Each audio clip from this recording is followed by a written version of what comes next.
This channel does not promote any violent, harmful, or illegal activities. All content provided by this channel is meant for an educational purpose only. তিলোত্তমার মৃত্যু আর তারপর গোটা দেশ গর্জে উঠেছে প্রতিবাদের ঝড়। এই মুহূর্তে আছড়ে পড়েছে সর্বত্র। আর সেই ঝড়ের কি আমরা দেখতে পাচ্ছি, ফল দেখতে পাচ্ছি। তিলোত্তমার বাড়িতে মুখ্যমন্ত্রী মমতা বন্দ্যোপাধ্যায়, নিহত চিকিৎসকের বাবা মার সঙ্গে কথা মুখ্যমন্ত্রী, প্রশাসনিক প্রধান রাজ্যের মমতা বন্দ্যোপাধ্যায়ের। অনন্ত চট্টোপাধ্যায় আমাদের প্রতিনিধি আমাদের সঙ্গে রয়েছেন। অনন্ত, এই মুহূর্তের ছবিটা কি? দেখো, এই মুহূর্তে মুখ্যমন্ত্রী কথা বলছেন, তাও প্রায় 15 মিনিট হয়ে গেল। মুখ্যমন্ত্রী পরিবারের সাথে কথা বলছেন, তিলোত্তমার পরিবারের সাথে। তিলোত্তমার পরিবার খুব আশা করেছিল যে মুখ্যমন্ত্রী আসবেন, তাদের সাথে কথা বলবেন। মুখ্যমন্ত্রী সেই কথা রেখেছেন। যে কথা আমরা শুনতে পাচ্ছি পরিবার সূত্রে, যে মুখ্যমন্ত্রী আশ্বাস দিচ্ছেন বারে বারে, তিনি এই বিষয়টা কোনো রকম ভাবেই তিনি রেয়াত দেবেন না কাউকে। যারা অভিযুক্ত আছেন তাদের প্রত্যেকে শাস্তি হবে, কেউ ছাড়া পাবে না। এই কথা তারা বারবার তার তিলোত্তমার বাবা এবং মাকে তিনি আশ্বাস করেছেন। এবং এছাড়াও তিনি বলছেন আরো খোঁজ খবর নিচ্ছেন, পরিবারের খোঁজ খবর নিচ্ছেন। তিলোত্তমার ব্যাপারে আরো তিনি অনেক কিছু জানতে চাইছেন, যে তিলোত্তমার তার জীবন কিভাবে সে ডাক্তার হলো, যেমন একটা বাচ্চা মা বাবার কাছে কিভাবে সে বড় হয়ে উঠলো, কোনো গল্পই তার শুনতে চাইছেন তিলোত্তমার ব্যাপারে। সব প্রশ্নটাই তার বাবা মা, তিলোত্তমার বাবা মা আসতে মুখ্যমন্ত্রী খোঁজ খবর নিচ্ছেন। কিছুক্ষণের মধ্যে হয়তো তিনি নামবেন তিনি, এবং তিনি কি বলেন আমাদের সেই অপেক্ষায় থাকবো যে কি মেসেজ তিনি দিয়ে যান।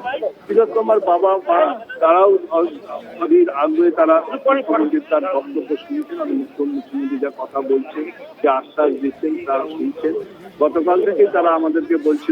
অনন্ত, এই মুহূর্তে বেশ খানিকক্ষণ তো হয়ে গেল কথা বলছেন। এর আগে মুখ্যমন্ত্রী পরিবারের সঙ্গে ফোনে কথা বলেন, তারপর আশ্বাস দেন বাড়ি যাওয়ার, এবং তিনি সেখানে পৌঁছলেন। কি প্রতিক্রিয়া দেখতে পাচ্ছ? বাবা মা সন্তান হারা হয়েছেন, তারা তো একেবারে শোকাতুর অবস্থাতে রয়েছেন, তারা তো দিকবিদিক শূন্য হয়ে রয়েছেন। সেখানে রাজ্যের প্রশাসনিক প্রধান পৌঁছলেন, তারপর একদমই রাজ্যের প্রশাসনিক প্রধান পৌঁছানোতে খোদ মমতা বন্দ্যোপাধ্যায় নিজে পৌঁছেছেন, তাতে তারা যথেষ্ট একটা শান্তি। অনন্ত, তোমাকে একটু থামাচ্ছি। এই মুহূর্তে যে ছবি আপনাদের দেখাচ্ছি, যে তিলোত্তমার বাড়িতে পৌঁছেছিলেন মুখ্যমন্ত্রী মমতা বন্দ্যোপাধ্যায়, এবং বাড়ির ভেতরে যখন তিনি যান, বাবা মার সঙ্গে তার কথা এখনো চলছে, জানাচ্ছেন আমাদের সহকর্মীরা। সায়ন্ত, আমার অপর সহকর্মীও আমার সঙ্গে রয়েছেন। সায়ন্ত, মমতা বন্দ্যোপাধ্যায় দুদিন আগে তিলোত্তমার বাবা মাকে আশ্বস্ত করে যে মূলত তার ফাঁসি চেয়েছেন, এবং সেই জায়গায় দাঁড়িয়ে আজ রাজ্যের সর্বোচ্চ অর্থাৎ প্রশাসনিক প্রধান তিনি কিন্তু তিলোত্তমার বাড়িতে পৌঁছে গিয়েছেন, তার বাবা মার সঙ্গে কথা বলছেন, যাতে রাজ্য প্রশাসনের ওপর তার বাবা মা আশ্বস্ত থাকেন সেই বিষয়টি তিনি বলতে গিয়েছেন। একই সঙ্গে ভরসা জোগাতে গিয়েছেন যে সর্বক্ষণ রাজ্য তাদের পাশে রয়েছে। এই বার্তা দিতেই আজকে মুখ্যমন্ত্রী মমতা বন্দ্যোপাধ্যায় পানিহাটিতে তিলোত্তমার বাড়িতে পৌঁছেছে, এবং তিনি পৌঁছানো মাত্রই তার বাবা মা, যেটা জানা গিয়েছে, তার বাবা মা বেরিয়ে আসে এবং বাবা মার সঙ্গে কিন্তু তিনি কথা বলছেন। তার পরিবারের পরিজনরা অনেকেই রয়েছেন সেখানে, মুখ্যমন্ত্রী মমতা বন্দ্যোপাধ্যায় এবং রাজ্য স্তরে যারা পুলিশ আধিকারিকরা রয়েছেন তারাও রয়েছেন। মূলত যে বিষয়টি গুরুত্বপূর্ণ, মমতা বন্দ্যোপাধ্যায়ের তিলোত্তমার বাড়িতে পৌঁছে যাওয়া, তার বাবা মায়ের সঙ্গে কথা বলা, এই গোটা বিষয়টি কিন্তু যথেষ্ট ইঙ্গিত বহন করছে যে কোনোভাবেই রাজ্য প্রশাসন দোষীকে ছাড়বে না, এবং যারাই দোষী হোক না কেন তাদের সর্বোচ্চ শাস্তি দেবে। এর আগেও অভিষেক বন্দ্যোপাধ্যায় তিনি কিন্তু এনকাউন্টার সহ প্রাণদণ্ডের কথা বলেছেন, এবং শান্ত, তোমার কথার প্রসঙ্গ ধরে যদি বলি, ধরো এই যে গত কয়েকদিন ধরে যেভাবে আমরা আন্দোলন দেখছি, এবং যেভাবে আমরা দেখেছি যে ডাক্তারি পড়ুয়া থেকে শুরু করে সকলে মিলে রাস্তায় নেমে আন্দোলন করছেন, এবং যার বিরুদ্ধে মূলত অভিযোগ সেই সন্দীপ ঘোষ, সেই অধ্যক্ষ আরজি করের, তিনি ফাইনালি ইস্তফা দিয়েছেন, পদত্যাগ করতে বাধ্য হয়েছেন। তারপরেও আমরা দেখলাম মুখ্যমন্ত্রী মমতা বন্দ্যোপাধ্যায় বাড়িতে পৌঁছলেন, অর্থাৎ কোথাও একটা জাস্টিস এই বিষয়টা পাওয়া যাবে, সেটার কি ইঙ্গিত মিলছে? একদমই। দেখো, জাস্টিস যাতে পায় এবং প্রপার জাস্টিস যাতে পায় সেই বিষয়টি কিন্তু মুখ্যমন্ত্রী মমতা বন্দ্যোপাধ্যায় তিলোত্তমার বাবা মাকেই বোঝাতে গিয়েছেন যে আমরা কোনোভাবেই কোনো অপরাধকে গোপন করছি না, এমনকি যারা অভিযুক্ত তাদের সর্বোচ্চ শাস্তি হবে। যারা এই ঘটনায় যাদেরকে অভিযোগ করা হচ্ছে বা অভিযোগের কাঠগড়ায় যাদেরকে তোলা হচ্ছে তাদের বিরুদ্ধে ইতিমধ্যে ব্যবস্থা নিয়েছেন, কারণ সুপারকে বদলি করা হয়েছে। আজ সন্দীপ ঘোষ আরজি করে যিনি অধ্যক্ষ, তাকে তিনি ইস্তফা দিয়েছেন। স্বাভাবিকভাবে তিনি যে নিজে থেকে ইস্তফা দেননি সেটা কিন্তু ইতিমধ্যে পরিষ্কার হয়ে গিয়েছে। চাপের কাজে নথি স্বীকার হয়ে তিনি ইস্তফা দিয়েছেন। অন্যদিকে সঞ্জয় রায়, যাকে এখনো পর্যন্ত অভিযুক্ত কথা বলা হচ্ছে, প্রধান অভিযুক্ত বলা হচ্ছে, তাকে 24 ঘন্টার ব্যবধানে গ্রেফতার করা হয়েছে। কিন্তু যেখানে রাজ্যের কিন্তু সমস্ত হাসপাতালে যারা ডাক্তার রয়েছে, পিজিটি রয়েছে, প্রত্যেকে কিন্তু একটা কথাই বলছেন যে এই ঘটনায় শুধু সঞ্জয় রায় নয়, এই ঘটনায় আরো অনেকে যুক্ত থাকতে পারে, তাদেরকেও গ্রেফতার করতে হবে। মুখ্যমন্ত্রী মমতা বন্দ্যোপাধ্যায় কিন্তু সেই বিষয়টি, সেই ইঙ্গিতটাই তিলোত্তমার বাবা মাকে দিতে গিয়েছে যে এই ঘটনা যদি আর কেউ দোষী থাকে তাকেও গ্রেফতার করা হবে, কাউকে ছাড়া হবে না, সর্বোচ্চ শাস্তি দেওয়া হবে। অর্থাৎ রাজ্য প্রশাসন যে তিলোত্তমার বাবা মায়ের পাশে রয়েছে সেই বার্তাই কিন্তু মুখ্যমন্ত্রী মমতা বন্দ্যোপাধ্যায় নিজে সশরীরে তিলোত্তমার বাড়িতে গিয়ে তার বাবা মাকে বোঝাতে গিয়েছেন। সায়ন্ত, এই মুহূর্তে আরো একবার কি চলছে ভেতরে কিছু বুঝতে পারছো? কি কথা হচ্ছে? বেশ খানিকক্ষণ সময় তো হয়ে গেল। দেখো, পরিবার তিলোত্তমার ঘনিষ্ঠ মানুষ হতে তিলোত্তমার পরিবারের ঘনিষ্ঠ মানুষ হতে যেটা খবর, যে সম্পূর্ণ বাবা মায়ের পাশে থাকার বার্তাই কিন্তু মুখ্যমন্ত্রী মমতা বন্দ্যোপাধ্যায় নিজের বক্তব্যের মাধ্যমে দিয়েছেন। এবং এখন যেটা ভেতরের খবর সেটা হচ্ছে তারা কথা বলছে কিভাবে তারা পাশে থাকবে, কিভাবে সঞ্জয় রায় যে এখনো পর্যন্ত ধরা পড়েছে তার কিভাবে সর্বোচ্চ শাস্তি হয়, তার যাতে ফাঁসি হয়, সেই দাবি কিন্তু তিলোত্তমার বাবা মা মুখ্যমন্ত্রী মমতা বন্দ্যোপাধ্যায়ের কাছে পেশ করেছেন। এমনকি মমতা বন্দ্যোপাধ্যায় এও জানিয়েছেন তিলোত্তমার বাবা মাকে যদি সঞ্জয় রায় ছাড়া তারা যদি অন্য মনে করেন যে অন্য কেউ যুক্ত আছে, তারা যেন অভিযোগ জানাতে পারেন। যদি মনে হয় যে তাদের তদন্তে সন্তুষ্ট নয় তাহলে তারা সর্বোচ্চ মহলে যেতে পারেন। কিন্তু রাজ্য সরকার, রাজ্য প্রশাসন তিলোত্তমার পরিবারের পাশে রয়েছে এবং যারা অভিযুক্ত তাদের ধরা হবে, এবং যে এখনো পর্যন্ত একজনকে ধরা হয়েছে, যদি আর কেউ অভিযুক্ত থাকে তাকেও ধরা হবে। কাউকে রেহাই দেওয়া হবে না, কাউকেই ছাড়া হবে না। যাদেরকেই ধরা হবে এই ঘটনায় তাদেরকে সর্বোচ্চ শাস্তি হবে। মূলত এই এখনো পর্যন্ত এই বিষয়টি জানা গিয়েছে। একেবারে শান্ত, আরো একবার যদি আমরা রিকল করার চেষ্টা করি যে শুক্রবার সকালবেলা আমরা প্রথম এই খবরটা পাই আর.জি. কর হাসপাতালের 4 তলার সেমিনার হলে একজনের দেহ উদ্ধার হয়েছে এবং একজন ডাক্তারি পড়ুয়ার ক্ষতবিক্ষত দেহ উদ্ধার হয়েছে। এবং তারপর আজ সোমবার রাজ্যের প্রশাসনিক প্রধান তিনি পৌঁছেছেন ওই নির্যাতিতার বাড়িতে। একটু রিকল করে যদি আমরা দর্শকদের জন্য শান্ত। একদমই, দেখো, ঘটনার পরপর অর্থাৎ শুক্রবার থেকে আজ সোমবার প্রায় 96 ঘন্টা কাটতে চললো। রাজ্য জুড়ে একজন চিকিৎসকের ধর্ষণ করে খুন করার ঘটনা যেভাবে উত্তাল হয়ে রয়েছে, স্বাভাবিকভাবে রাজ্য রাজনীতিতে এই ঘটনা কিন্তু আগে কখনো ঘটেনি।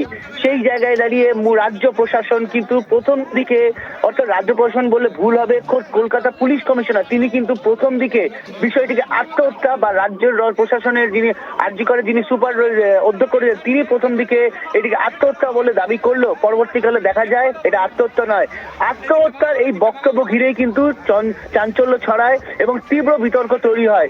সমস্ত ডাক্তাররা কিন্তু নেমে আসেন রাজপথে, তারা কিন্তু বিক্ষোভে সামিল হয়। তারপরই কোনো জায়গায় হুঁশ ফেরে রাজ্য প্রশাসনে, তারা দ্বিতীয়বার পোস্টমর্টম করে এবং দ্বিতীয়বার পোস্টমর্টমের পরই কিন্তু এই বিষয়টি উঠে আসে যে ওই তিলোত্তমাকে ধর্ষণ করে খুন করা হয়েছে।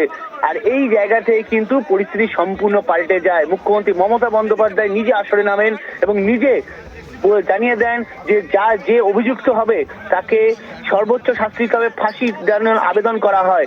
এবার মুখ্যমন্ত্রী মমতা বন্দ্যোপাধ্যায় তিলোত্তমার বাড়িতে পৌঁছেছে, কিন্তু একটা জায়গায় সমস্যা হয়ে দাঁড়াচ্ছে। সেই বিষয়টি হচ্ছে চিকিৎসক মহল কিন্তু সম্পূর্ণভাবে রাস্তায় নেমে পড়েছেন। তারা কিন্তু রাজ্য প্রশাসন যে একজনকে গ্রেপ্তার করেছে, অর্থাৎ পুলিশ প্রশাসন যে সঞ্জয় রায়কে গ্রেপ্তার করেছে, তাতে কিন্তু কোনোভাবে আশ্বস্ত পাচ্ছে না। চিকিৎসক মহল কিন্তু মনে করছে এই ঘটনায় 2 থেকে 3 জনের বেশি একদম যে ময়নাতদন্তের রিপোর্ট শান্ত, সেই ময়নাতদন্তের রিপোর্ট সামনে আসার পর থেকেই এই প্রশ্নগুলো উঠছে যে কোনো একজনের পক্ষে এই ধরনের আঘাত দেওয়া বা করা কি আদৌ সম্ভব? সেক্ষেত্রে শুধু সঞ্জয় রায় নাকি অনেকে? এই প্রশ্নগুলো অনেক বেশি করে জোরালো হচ্ছে। অনন্ত আমাদের সঙ্গে রয়েছেন, আমার অপর সহকর্মী। অনন্ত, তুমি কি ছবি দেখছো এখন?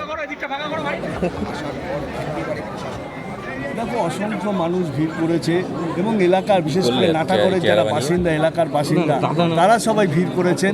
যে মুখ্যমন্ত্রী তার কথা রেখেছেন, তিনি তিলোত্তমার বাড়িতে এসেছেন। এছাড়াও মুখ্যমন্ত্রীর সাথে আছেন স্থানীয় বিধায়ক, বিধানসভার মুখ্য সচেতক নির্মল ঘোষ, এবং সে ওনার সঙ্গে রয়েছেন। এবং তিনি পুরো এখনও ধরো 25 মিনিট হয়ে গেল মুখ্যমন্ত্রী কথা বলছেন পরিবারের সাথে। পরিবারের যে অবস্থা, পরিবারের সমস্ত খোঁজ খবরও পর্যন্ত নিচ্ছেন। একদিকে তিলোত্তমার খবর নিচ্ছেন, আর একদিকে আশ্বস্ত করছেন যে কেউ রেয়াত পাবে না, অপরাধীরা কেউ রেয়াত পাবে না, সবাই কঠোর সাজা পাবেন। অপরদিকে তিলোত্তমার যে গড়ে ওঠা এই ডাক্তারি হওয়া সমস্তটাই যে মা বাবার কাছ থেকে শুনছেন। এবং এছাড়া তিনি মুখ্যমন্ত্রী আশ্বস্ত করছেন বারে বারে, একবার না বারে বারে, যে কেউ ছাড়া পাবে না, কঠোর শাস্তি হবে।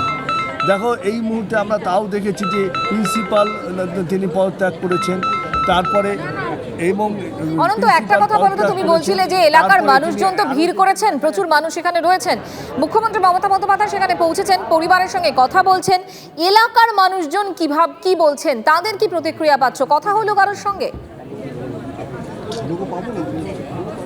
দেখো যে অবস্থা এখন মুহূর্তে রয়েছে, পুরো এলাকার মানুষদের যারা মুখ্যমন্ত্রী যে বাড়িতে এসেছেন সেখানে তাদের ঢুকতে দিচ্ছে না। তাদের সাথে আমরা আগে কথা বলেছি, এই মুহূর্তে কয়েকজনের সাথেও আমরা কথা বললাম, তারা শান্তি পাচ্ছেন। তারা বলছে আমরা শান্তি পাচ্ছি যে এই যেভাবে নিরপরাধ মেয়েটি যেভাবে চলে গেল, অর্থাৎ তিলোত্তমার যে মৃত্যু, এই মৃত্যু যে একটা সাজা হবে, কঠিনতম কঠিন সাজা হবে, সেটা একটা তারা এরকম একটা শান্তি পাচ্ছে যেহেতু মুখ্যমন্ত্রী এসছে। মুখ্যমন্ত্রী তিনি আশ্বস্ত করেছেন এবং সবাইকে তিনি আশ্বস্ত করছেন যে সবাইকে যারা এই অভিযুক্ত আছে তারা সকলেই সাজা পাবেন, কেউ রেয়াত পাবেন না, কঠিন থেকে কঠিনতম তাদের শাস্তি হবে। দেখো এই মুহূর্তে রাজ্য রাজনীতিতেও এই নিয়ে যারা বিভিন্ন জায়গায় বিক্ষোভ হচ্ছে, যেমন সাগর দত্ত হসপিটাল সেখানে বিক্ষোভ হচ্ছে, আজিগরতে হচ্ছে, বিভিন্ন জায়গায় যে হসপিটালের সাথে বিক্ষোভ হচ্ছে, সেই বিক্ষোভ কিন্তু যে একটা অন্য জায়গায় পরিণতি। বেশ অনন্ত, নজর রাখো, কথা হবে অনন্ত, শান্ত তোমার সঙ্গে কথা হবে। তিলোত্তমার বাড়িতে এই মুহূর্তে মুখ্যমন্ত্রী মমতা বন্দ্যোপাধ্যায় নিহত চিকিৎসকের বাবা মার সঙ্গে কথা বলছেন তিনি। এর আগে পরিবারের সঙ্গে ফোনে কথা বলেন তিনি, পরিবারের পাশে থাকার আশ্বাসও দেন মুখ্যমন্ত্রী মমতা বন্দ্যোপাধ্যায়। নজর থাকবে আমাদের এদিকেই। আবারও আপনাদের ছবি দেখাচ্ছি, কিছুক্ষণ আগেই মুখ্যমন্ত্রী মমতা বন্দ্যোপাধ্যায় তিলোত্তমার বাড়িতে পৌঁছেছেন, বাবা মার সঙ্গে কথা বলছেন। এই মুহূর্তে তার বাড়ির সামনে বহু মানুষের ভিড়, এলাকার মানুষজন, উৎসুক মানুষের ভিড়, এবং একই সঙ্গে সকলেই বিচার চাইছেন এবং সেই বিচারেরই আশ্বাস দিচ্ছেন মুখ্যমন্ত্রী মমতা বন্দ্যোপাধ্যায়। তিলোত্তমার পরিবারের সঙ্গে তার কথা, শুক্রবারের যে ঘটনা, সেই ঘটনার একটা বড় প্রভাব ইতিমধ্যেই গোটা দেশ জুড়ে পড়েছে এবং প্রতিবাদের ঝড় উঠেছে। চিকিৎসক মহল তারা রাস্তায় নেমেছেন, শুধু চিকিৎসকরা না, যারা ডাক্তারি পড়ুয়া তারা বিক্ষোভে সামিল হয়েছেন। একেবারে এই মুহূর্তে দেখা যাচ্ছে প্রত্যেকটা হাসপাতালে, প্রত্যেকটা মেডিকেল কলেজে বিক্ষোভের ঝড়, রীতিমতো প্রতিবাদের ঝড় উঠেছে এবং মুখ্যমন্ত্রী মমতা বন্দ্যোপাধ্যায় সেই তিলোত্তমার বাড়িতেই পৌঁছেছেন। সেখানেই আমাদের দুই সহকর্মী এই মুহূর্তে রয়েছেন, অনন্ত এবং শান্ত রয়েছে। অনন্তর সঙ্গে আবারও কথা বলবো। অনন্ত, কি চলছে? প্রায় 8 ঘন্টা হয়ে গেল ধরে মুখ্যমন্ত্রী পরিবারের সাথে কথা বলছেন এবং পরিবারের সাথে একান্তে কথা বলছেন এবং খুব মনোযোগ দিয়ে শুনছেন পরিবারের কথা। পরিবারের অনেক দাবি রয়েছে, সেই দাবিগুলো তারা শুনছেন এবং বলছেন সব সমাধান হবে, একটু ধৈর্য ধরতে।